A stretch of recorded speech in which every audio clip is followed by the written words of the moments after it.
Hello everyone. কথা ধারাবাহিকে আজকে দেখবেন এভি যেন শুনতে পায় কথা তাকে বলছে, আমি আপনাকে ছেড়ে কখনো কোনোদিন যাব না পাচক মশাই। এই কথাটা এভি শুনতে পেয়ে কথার কাছে ছুটে আসে আর বলে, বল তুই কি বলছিলি, ওঠ কথা ওঠ। আর ওকে ওইভাবে ওঠাচ্ছে দেখে সবাই বাধা দেয়। আর অর্ণা প্রিয়াও বলে যে ব্রো, ওর তো এখনো জ্ঞানই ফেরেনি, ও দেখ একইভাবেই শুয়ে আছে। এদিকে বাড়ির প্রত্যেকে মানে এভির মা, তার পিসিয়া, তারা সবাই এসে তখন এভি বলে, দেখো ও ইচ্ছে করে এসব করছে, ও ইরিটেট করার জন্য করছে, ও আমার ওপর রাগ করে আছে।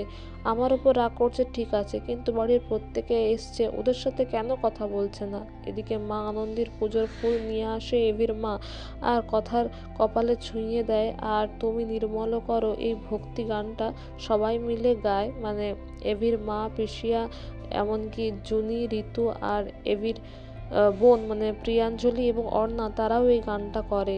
এদিকে মেজমা বেরিয়ে আসার প্রান্তিককে বলে যে ওকে যেভাবে হোক শেষ করে ফেলতে।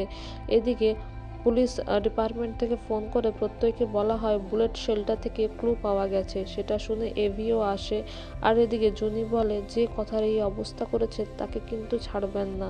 এদিকে এভি বলে উইশ মি লাক, কথা যেন কোনো অবস্টাকেল না কোনো যেন বাধা না আসে। তুই কি যে বলতি না, আম পাতা জোড়া জোড়া। তারপরে এভি এটাও বলে, তোর যে এই অবস্থা করেছে আমি তাকে কখনো ছাড়বো না, প্রমিস। এদিকে থানায় আসার পরে বুলেট শেলটা সবাই দেখে যে সেখানে একটু কাস্টমাইজ করা আছে, একটা ক্লু পাওয়া গেছে। এভি বলে যে করেছে তার কাছে ইনফরমেশন ছিল যে আমরা রিসর্টে আছি। তখন প্রত্যয় বলে তা মানে জানা চেনাই করেছে। এদিকে মা আনন্দের কাছে সবাই হত্যা দিয়ে পড়ে থাকে, মানে এভির মা, পিসিয়া, তার ঠাম, তারা কান্নাকাটি করে যে কথা মায়ের বিপদ যেন তাদের কেটে যায় এবং কথা যেন সুস্থ হয়ে ওঠে। এদিকে মেজমা বলে মৃত্যুর খবরটা শুনেই উঠবেন পুজো থেকে। এদিকে প্রান্তিক এসে স্লাইনের মধ্যে একটা ইঞ্জেকশন ইনজেক্ট করতে চায়, কিন্তু সেই সময় মা আনন্দের কৃপায় একটি জবা ফুল ঠামের গায়ে এসে পড়ে, মানে সংকেত দেয়। আর এদিকে স্লাইন স্ট্যান্ডটা প্রান্তিকের গায়ে পড়ে যায়, যার ফলে ডাক্তাররা আসে। আর প্রান্তিক বলে পরিষ্কার করতে এসেছিলাম, এই বলে চলে যায়। আর বলে আজ চলে যাচ্ছি, কিন্তু আমি আবার আসবো কথা তোমায় শেষ করতে। এদিকে ডাক্তার সব দেখে বলে ওর তো পালসটা আগের থেকে বেটার হয়েছে, বাড়িতে ফোন করে ইনফর্ম করে দিন সিস্টার, সবাই খুব চিন্তা করছে। এদিকে সিস্টার এভিকে ফোন করে কথার ইমপ্রুভমেন্টের কথা বলে।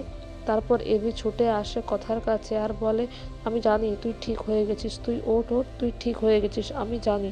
তখন সবাই আটকায়, ডাক্তারও বলে দেখুন ওর পালসটা বেটার হয়েছে ঠিকই, কিন্তু এখনও সেন্স ফিরেনি।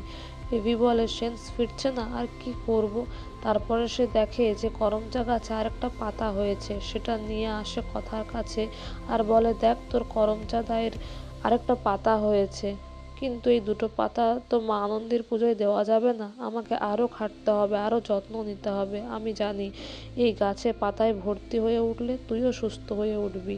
এদিকে আগামী পর্বে আপনারা দেখবেন মা আনন্দের পুজোর আয়োজন শুরু হয়, আর কায়দা কানুন তারা বলে যে সমস্ত রিচুয়াল তারা ফলো করবে।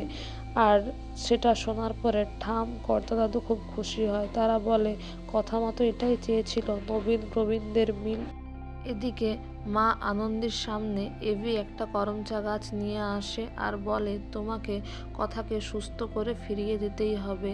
তো বন্ধুরা, এই ছিল আজকের update. Thank you for watching the video.